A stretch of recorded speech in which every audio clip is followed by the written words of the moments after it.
So we're here with Andrew Burbank, and we are going to talk a little bit about references for the Andean Tempo orchestral music series.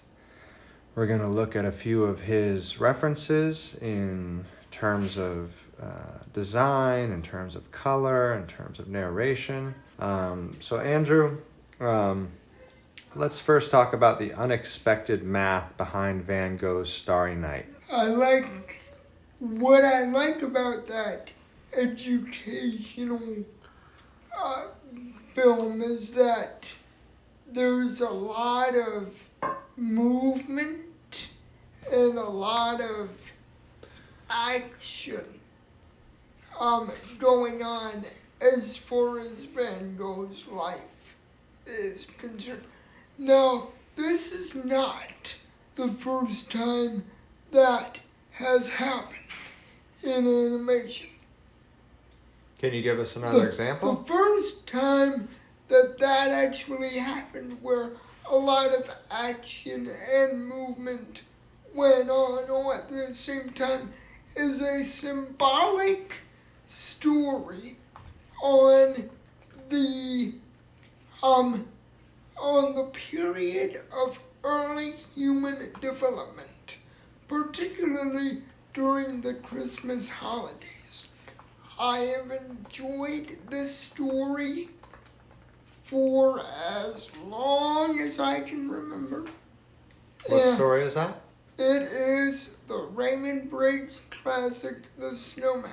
Okay. And the reason why I enjoy it more now than I did when I first saw it, I was quite young, is that the older I get, being an adult with special needs, the more I understand clearly and expressively what human development is, particularly in what I would call the season of bittersweetness or depression or what have you. It connects with a lot of people, but particularly with special needs, because normally things are really complicated for me to understand.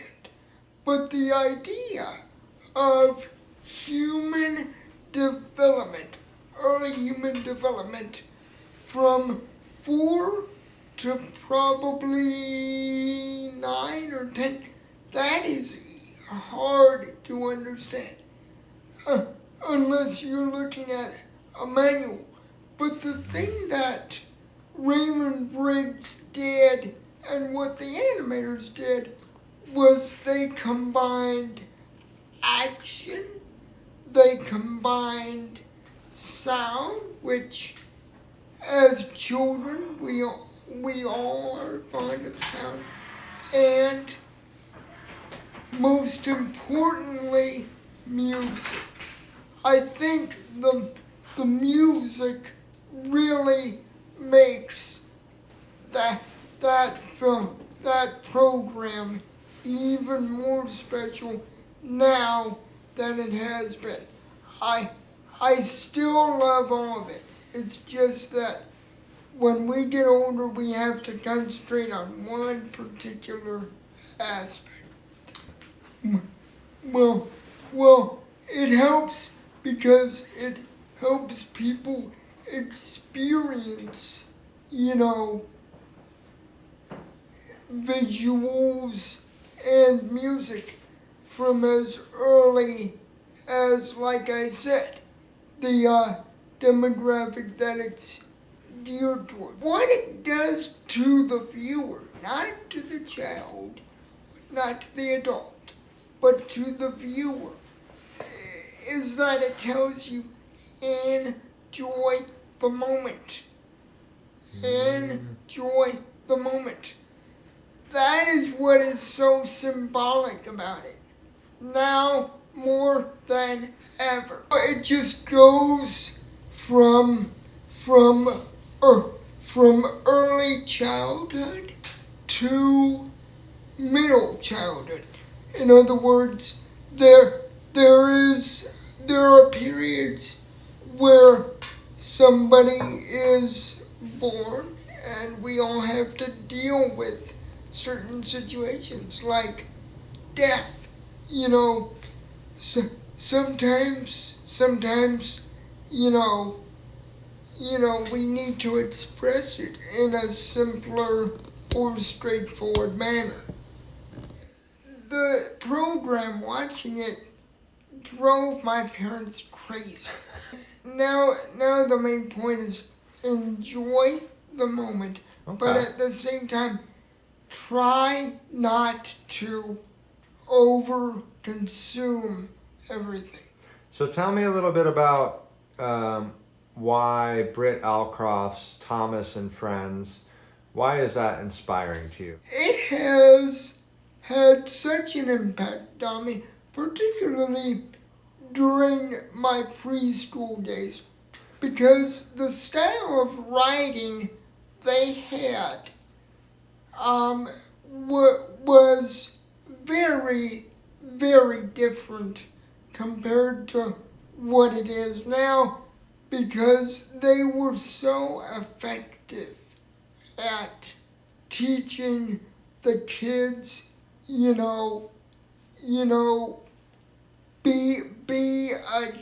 be a great human being, get things done, that kind of thing.